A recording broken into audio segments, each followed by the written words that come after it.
Hi there. We are getting started with some crafting projects. This is going to be part of our crafting and kindness projects. And in particular, we're starting out with at-home projects.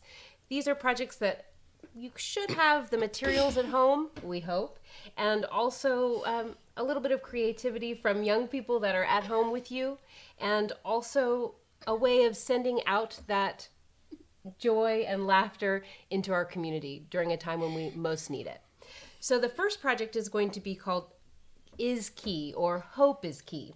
And we're truly just using old keys that you have around your house. That's right. Hopefully they will be ones that are not for something that you use any longer. So just try to find a couple of keys. And we will also have some sticks, which you can find outside if you like. Some crayons so that we can make some little shards or shreds. Oh, actually, that's for a different project. Oops. Some string and any type of yarn that you can use, but you can also just use string from the house. Even dental floss would work. So paints are wonderful. If you don't have paints, then you can also use fingernail polish. Just some old fingernail polish would work. And if you don't have fingernail polish or paints, then you can just use some shined up keys. All of those will work out just fine. So the first thing to do is to talk about what is your key. Because our idea is that we're going to make a key wind chime. And that key wind chime then is supposed to hang up and blow into the wind all of the good things and the good thoughts that we want to send out to folks. So when we asked our family what we were wanting to send out with these keys, our key was hope. So hope is key. That's one of the things that we want to send out. And Lucy had some other ideas for the others that she wanted to send out too. I think peace and hope and also love and strength. Was that right?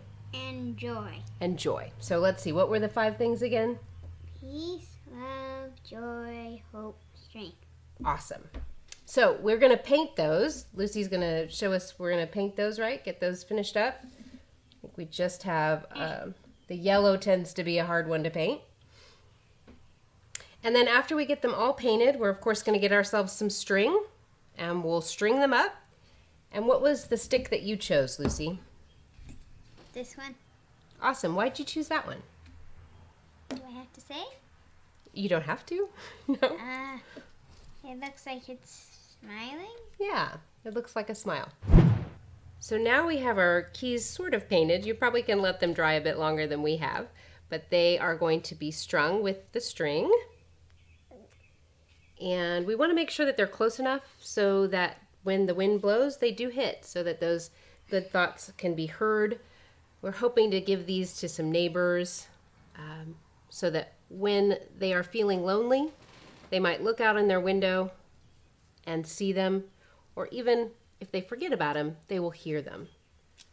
So we hope that it offers that sound when they clink together. So you see that I've got the last one there, but yeah, we just want to make sure that they're going to be able to hit each other. Not, in a good way, right? So there we have it.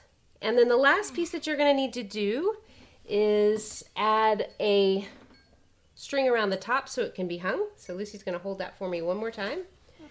And I already have some string cut, but you can, if you want to do multiple strings, great. If you want to just do one, however it works for you.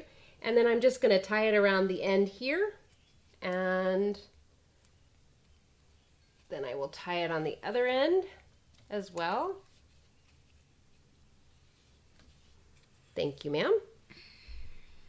Making sure that I have enough length so that I can hang it up on a branch. And once I get that tied, we should have it. And again, you can take this to a neighbor and hang it in their tree, keeping yourself at a good, safe distance, or you can hang it in your own tree. Up to you. What do you think? Will you hold it up for us? Okay. There we go. Oops. And I can string this around. There's lots of things you can do with this. If you want to paint your stick, you can paint your stick. If you want to put string all around it, you can. Lots of different ways you can play with it.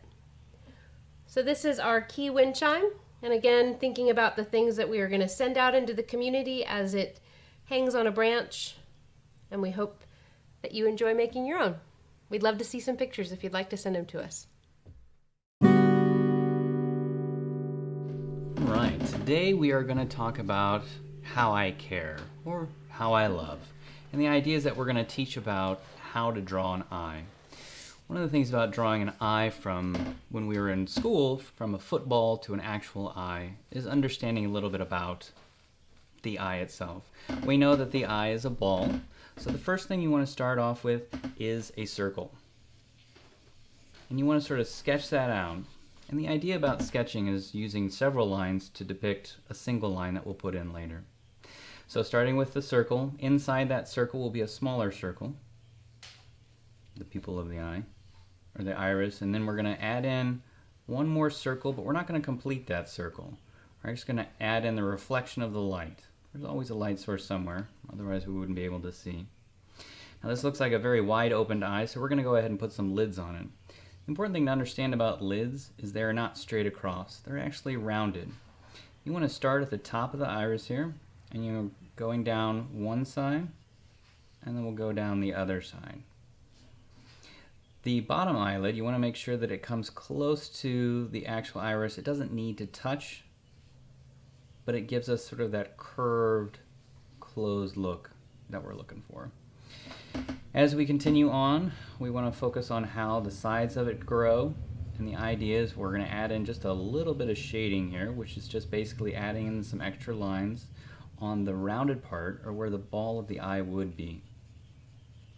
We're actually going to take away a lot of these lines once we get started with the pen, but as we start, we're just going to be putting in some simple shapes and lines first. We know that the eye itself is going to have sort of two corners. We're also going to have an eyebrow going in there.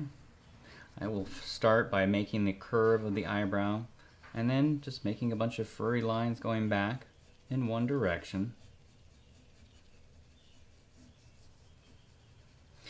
As we come down, whatever you're going to turn your eye into, whether it's I care or I love, we'll do I love for this one.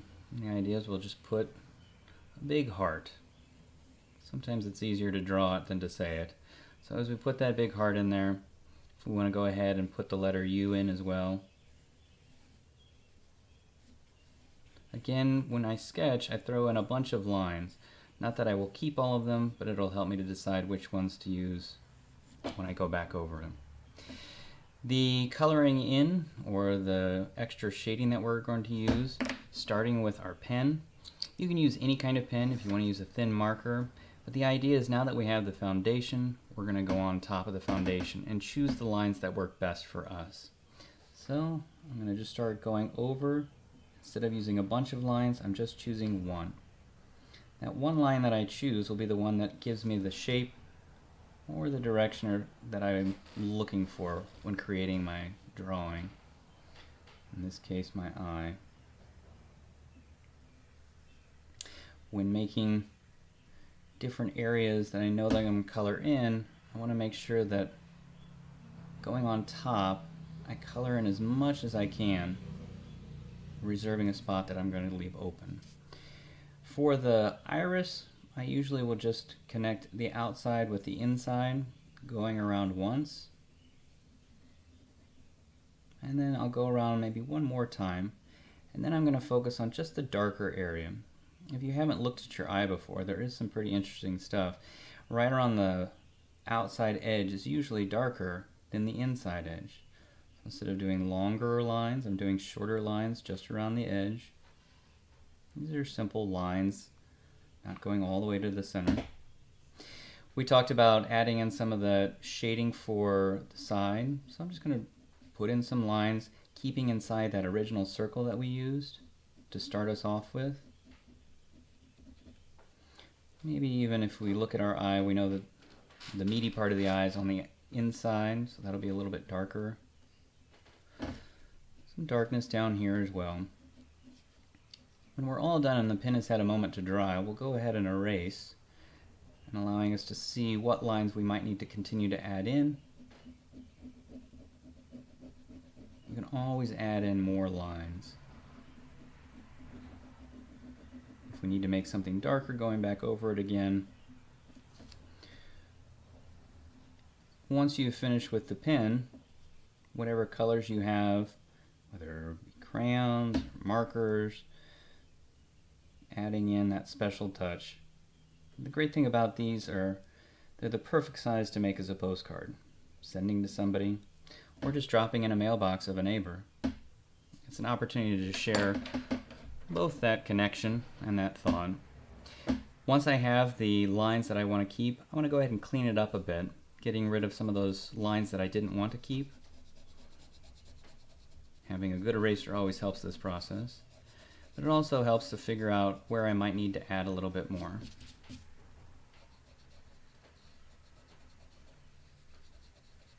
A lot of drawing is determined by how much weight you put into your pencil or even into your pen. So the harder you press, the darker, the lighter you press, the lighter it'll be.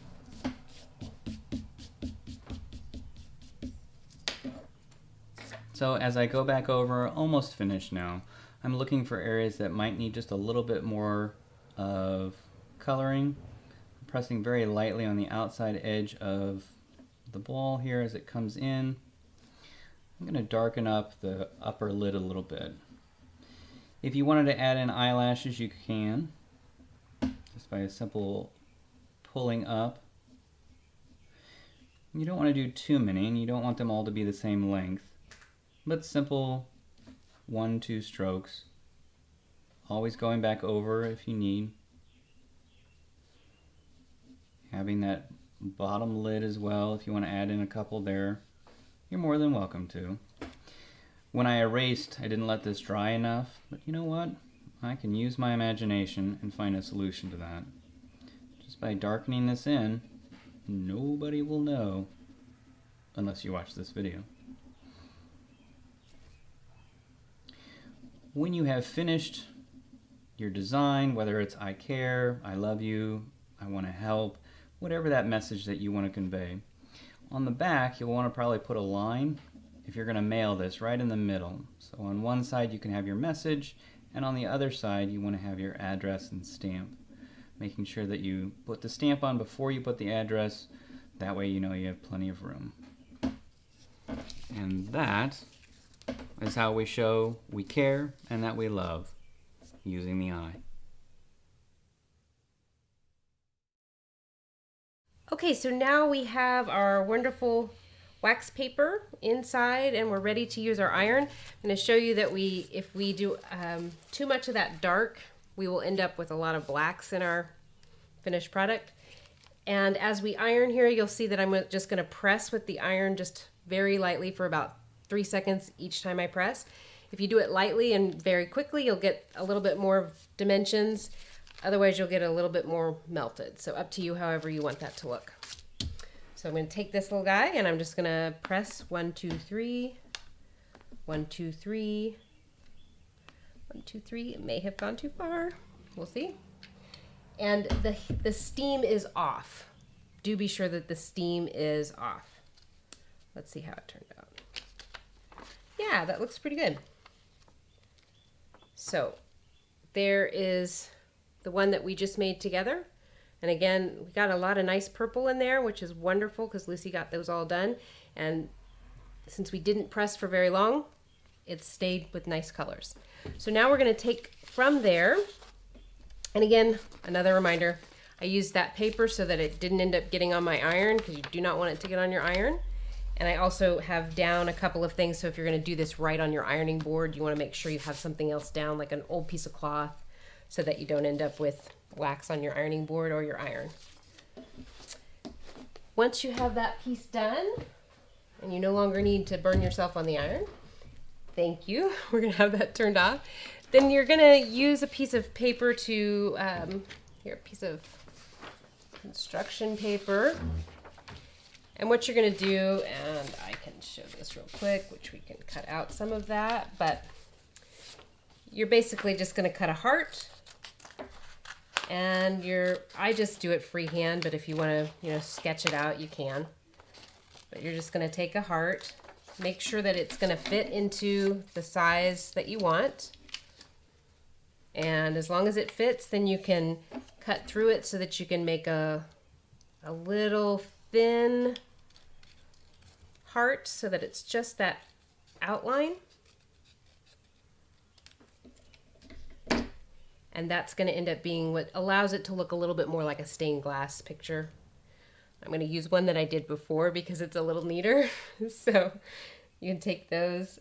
And now I'm just going to, I have my heart in the center.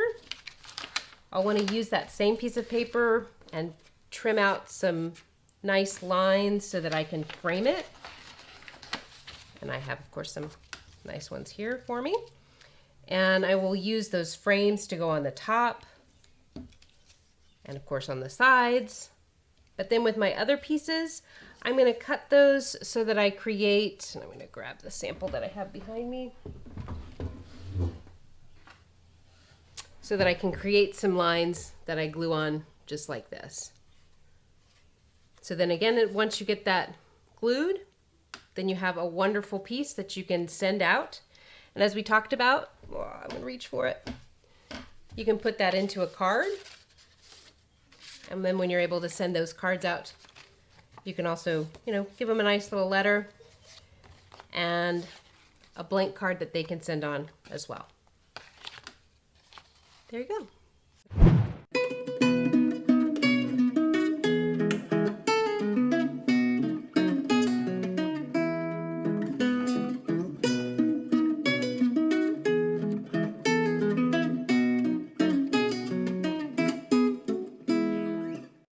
There you go. So, there it is. This is going to need to dry, and then you can slide it off and send it out. Thanks for joining us. We'll have some more at a later date.